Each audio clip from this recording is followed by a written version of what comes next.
शेतकरी मित्रांनो नमस्कार. आपल्या सगळ्यांचं स्वागत आहे या आपल्या स्वामी समर्थ कृषी उद्योग या यूट्यूब चॅनलमध्ये. मित्रांनो, मागचा व्हिडिओ आपण करेक्ट 8 दिवसापूर्वी टाकला होता की मागच्या 8 दिवसामध्ये आपण कोणत्या पद्धतीनं एप्रिल छाटणीनंतर द्राक्ष वेलीची कामं करायला पाहिजेत.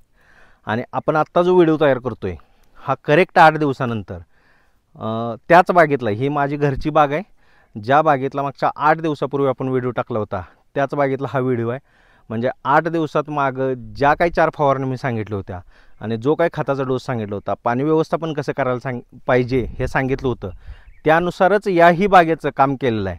आणि त्यानंतर तुम्हाला ही 8 दिवसात दिसत असलेली परिस्थिती आहे.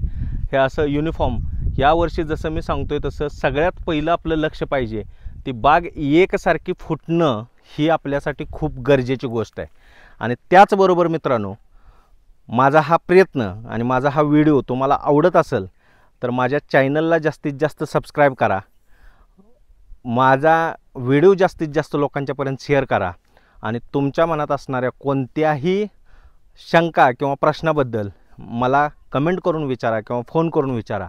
तर आजचा हा व्हिडिओ हा खूपच माहितीपूर्ण होणार आहे मित्रांनो. तर व्हिडिओच्या शेवटपर्यंत राहा आणि मी तुम्हाला आज सांगणार आहे की पुढच्या 8 दिवसामध्ये आता इथून पुढं एप्रिल छाटणीमध्ये कोणत्या पद्धतीनं द्राक्षवेलीचं व्यवस्थापन करणं गरजेचं आहे.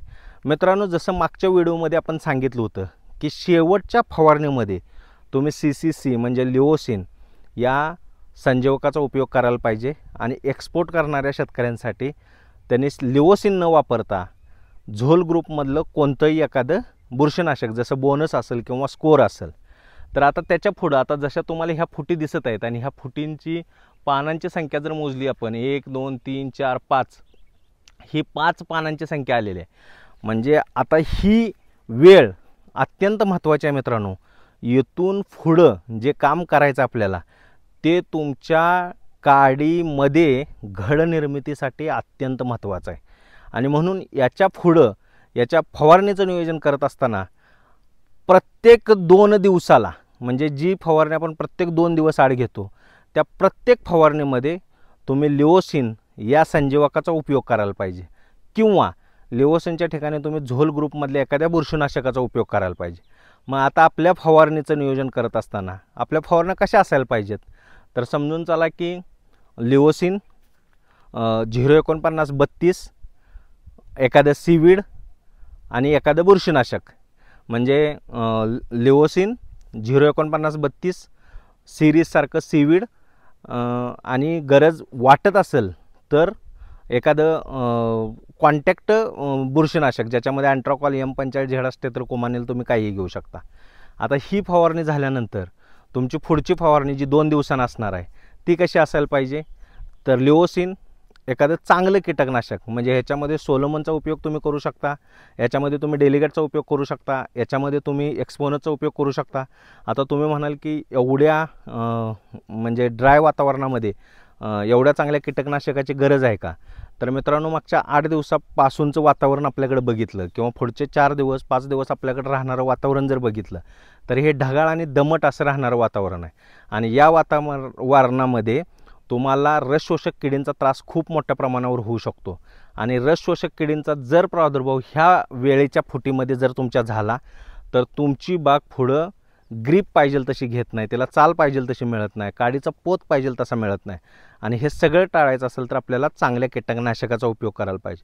मग आपण ती फवारणी घेत असताना लिओसिन गरज असेल तर एखादं बुरशीनाशक, अन्यथा जसं मी आत्ता सांगितलं तसं एखादं चांगलं कीटकनाशक अशी फवारणी घ्यायला पाहिजे.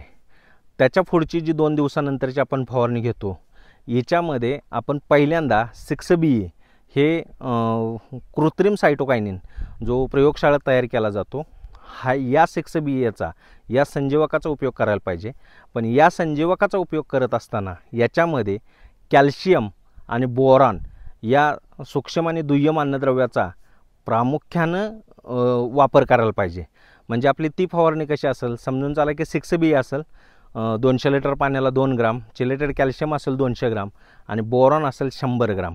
मग याच्यामध्ये तुम्हाला जशी गरज वाटते किंवा तुम्हाला जसं तुमच्या भागातलं वातावरण आहे त्यानुसार एखादं बुरशीनाशक किंवा एखादं कीटकनाशक तुम्ही ॲड करू शकता। तुमच्या भागात तुम्हाला कोणत्या पद्धतीचा रोग किंवा कोणत्या पद्धतीची कीड आयडेंटिफाय होते याच्यानुसार तुम्ही त्याला कंट्रोल करणार एखादं बुरशीनाशक किंवा एखादं कीटकनाशक याच्यामध्ये मिसळू शकता।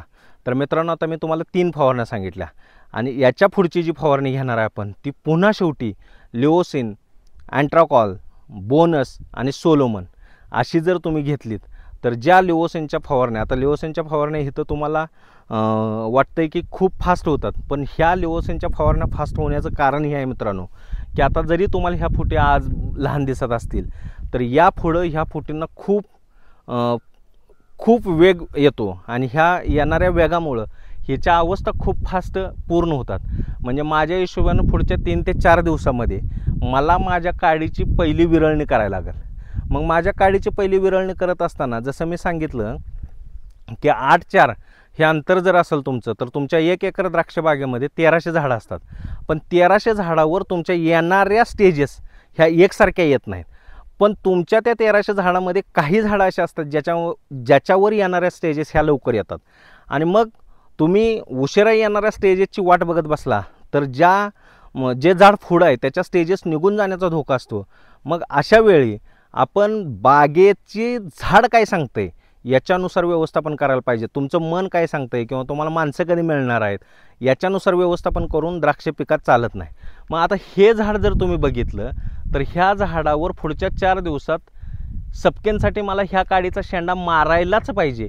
मी ह्या काडीचा शेंडा जर मारला तरच माझी ही फूट किंवा ही फूट ही उचलून येणार आहे। म्हणून ही दिसत असलेली तुम्हाला फूट, ही फूट ह्या फुटींचा शेंडा मला पुढच्या 4 दिवसात मारला तरच माझे मागचे शेंडे हे वाढणार आहेत आणि हे शेंडे जर वाढायचे असतील तर मला जे पुढं जाणाऱ्या काड्या आहेत याचं व्यवस्थापन करणं गरजेचं आहे। मग आता आज ह्या माझ्या 1 ओलांड्याचा जर विचार केला तर या 1 ओलांड्यावरच्या 4 काडीचं शेंड पुढच्या 4 दिवसात पडतात आणि त्याच्या ज्या बगलफुटी निघणार आहेत ह्या निघणाऱ्या बगलफुटीतच माझे घडाचे डोळे दडलेले आहेत। म्हणजे ज्यावेळी मी माझी फूट नेहमी 5 पानावर जर शेंडा मारायचा असेल तर 9 पानाची 8 पानाची अशी वाढवून घ्यायला पाहिजे आणि मग ती 5 पानावर त्याचा शेंडा मारला पाहिजे। याचा फायदा काय होतो तर याच्या बगलफुटीमधनं तुम्हाला लगेचच 3 पानांचे काडी मिळते आणि ही 3 पानांची मिळणारी काडी ही तीच काडी आहे जी तुम्ही ऑक्टोबरला 3 डोळे ठेवून तुमची द्राक्षबाग छाटणार आहे। मग तुम्ही जर ऑक्टोबर छाटणीमध्ये 3 डोळे ठेवून किंवा 4 डोळे ठेवून जर तुमची द्राक्षबाग छाटणार आहे तर तुमच्या लिओसिनचं, तुमच्या 6BAचं, तुमच्या युरियासिलच्या ज्या फवारण्या आहेत ह्या तुमच्या ह्या 3 डोळ्याला जाणं आणि त्याला ते मिळणं हे अत्यंत गरजेचं आहे मित्रांनो। आता याच्यामध्ये मी फवारण्या तुम्हाला सांगत असताना माझा मेन फोकस हा लिओसिनवर होता, पण या लिओसिनसोबत तुमच्या भागातलं जसं वातावरण आहे त्या हिशोबानं तुम्हाला त्यात एखादं बुरशीनाशक किंवा कीटकनाशक मिसळायला पाहिजे। आपण पहिल्या फवारणीत 049-32 सारखं खत मिसळलं ज्याच्यामध्ये फॉस्फरस आणि पोटॅश आहे आणि आपण 3 नंबरच्या फवारणीमध्ये 6BAमध्ये कॅल्शियम आणि बोरॉन मिसळलं ज्याच्यामध्ये दुय्यम आणि सूक्ष्म अन्नद्रव्य जे घड निर्मितीमध्ये सगळ्यात महत्त्वाचा रोल प्ले करतं आहे। आता आपण पाणी व्यवस्थापन आणि खत व्यवस्थापन याच्यामध्ये कोणत्या पद्धतीने काम करायला पाहिजे याचा विचार करता या काळामध्ये तुमच्या भागातलं वाढलेलं तापमान विचारात घेऊन तुम्ही पाण्याचं व्यवस्थापन करायला पाहिजे। आता पाणी व्यवस्थापन करत असताना शास्त्र कितीही सांगत असेल तुम्ही सकाळी लवकर किंवा रात्री उशिरा पाणी द्यायला पाहिजे, पण तशी परिस्थिती MSCBमुळे आपल्याकडे नसते। म्हणून ज्यावेळी तुमच्याकडे लाईट अवेलेबल आहे त्यावेळी तुम्ही किमान 4 दिवसातनं एकदा म्हणजे सोमवार गुरुवार तुमच्या मातीच्या प्रतीनुसार किंवा तुमच्या मातीच्या वॉटर होल्डिंग कपॅसिटीनुसार 3 तासापासून 6 तासाचं पाणी मातीच्या प्रतीनुसार द्यायला पाहिजे। जर तुमची माती खूपच हलक्या प्रतीची असेल तर ते पाणी तुम्ही 1 दिवस आड द्यायला पाहिजे। आणि या पाण्याच्या माध्यमातून तुम्ही आता कोणत्या खतांचा उपयोग करायला पाहिजे तर आता जसं मी दाखवलं तुम्हाला ह्या फुटी बाहेर पडत आहेत, म्हणजे ह्या फुटी ज्यावेळी बाहेर पडत आहेत त्यावेळी ह्या वेलीला नायट्रोजनची गरज आहे, फॉस्फरसची गरज आहे, पोटॅशची गरज आहे आणि झिंकची गरज आहे। मग ह्या सगळ्यांना एकत्रित तुमच्या पिकाला उपलब्ध करून देण्याचं काम उर्वा न्यूट्री नावाचं मायक्रोब्स किट करतं। ही 2 किलोची बादली आणि याच्यामध्ये मी आत्ता तुम्हाला सांगितलं तसं आजो, रायझो, PSB, KMB आणि झिंकचा बॅक्टेरिया आहे.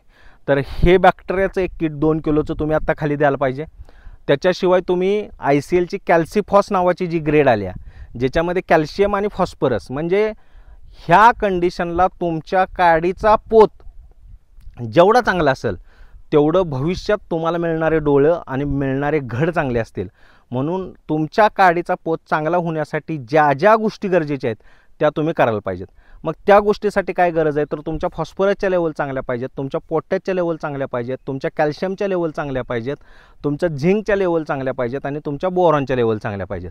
मग कॅल्सिफॉससारखे ग्रेड जे ICL कंपनीचे येत्या हे एकरी 5 किलो आणि याच्यामध्ये 2 किलो 0050, म्हणजे ह्याच्यामध्ये फॉस्फरस, पोटॅश आणि कॅल्शियम, कारण कॅल्शियम आणि पोटॅश हे एकमेकांचं, म्हणजे कॅल्शियम वाढला तरी पोटॅश कमी होतो, कॅल्शियम वाढला तरी फॉस्फरस कमी होतो, फॉस्फरस वाढला तरी कॅल्शियम कमी होतो. म्हणून हे सगळं कमी जास्त न होता बॅलन्स न्यूट्रिशन देण्याच्या पद्धतीनं आपण जर अशा पद्धतीचं कॉम्बिनेशन करून ह्याची जर 2 ॲप्लिकेशन 4 दिवसाच्या अंतराने केली तर आपलं 8 दिवसाचं काम संपून जाईल. पाणी व्यवस्थापन संपल, खत व्यवस्थापन संपल, कीड आणि रोगाचं व्यवस्थापन कसं करायचं सांगितलं आणि त्याचबरोबर चांगल्या घड निर्मितीसाठी योग्य संजीवकाचा योग्य वेळी उपयोग कसा करायचा हेही सांगितलं. मित्रांनो, माझी पुन्हा एकदा विनंती आहे, माझा हा व्हिडिओ आणि माझा हा प्रयत्न तुम्हाला जर आवडत असेल तर माझा व्हिडिओ जास्तीत जास्त लोकांच्यापर्यंत शेअर करा, माझ्या चॅनलला जास्तीत जास्त सबस्क्राईब करा आणि तुमच्या मनात असणाऱ्या कोणत्याही शंका किंवा समस्याबद्दल मला कमेंट करा किंवा फोन करा. माझा नंबर तुम्हाला माहीत आहे, 9923 835 879. धन्यवाद मित्रांनो.